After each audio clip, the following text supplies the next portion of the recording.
வாங்க.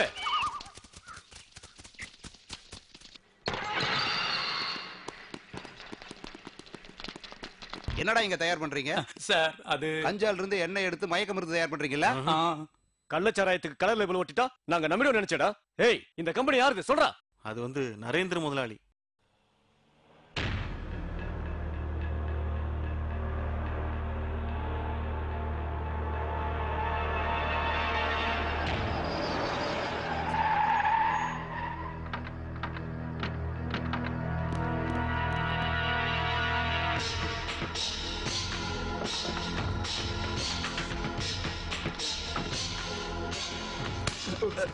கமிஷனர் உள்ள இருக்கானா? இருக்காரு.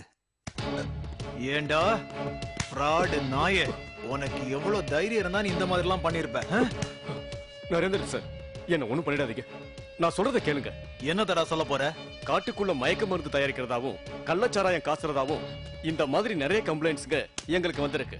அதெல்லாம் நாங்க ஒண்ணும் பெருசா எடுத்துக்கல. மினிஸ்டரே நேர்ல வந்து நீங்க கண்டிப்பா ரெய்டு பண்ணி ஆகணும்னு சொன்னதுனால உடனே சரின்னுட்டீங்களா? நன்றி கெட்டவனுங்க. அப்படியெல்லாம் சொல்லாதீங்க சார். இந்த கேஸ்ல கண்டிப்பா உங்க பேர் வரவே வராது. ஜேம்ஸ்ங்கிற ஒருத்த பேர்ல தான் நாங்க கேஸ் ஃபைல் பண்ணிருக்கோம்.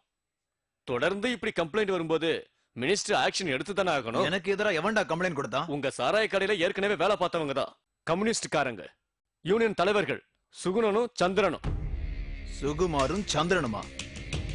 பழிக்கு பழி, இதுதான் என் வழி. சுகுமாரும் சந்திரனுமா? அவனுங்க எனக்கு வேணும். அவங்களுக்கு எந்த சந்தேகமும் வராத மாதிரி நான் சொன்ன இடத்துக்கு அவங்கள கூட்டிட்டு வந்தா போதும். என்ன முடியுமான்னு யோசிக்கிறியா? அப்படி இல்ல, நான் கேட்டது முதல்ல வேலை, அப்புறம் தான் கூலி. இதுதான் இந்த நரேந்திரனோட பாலிசி.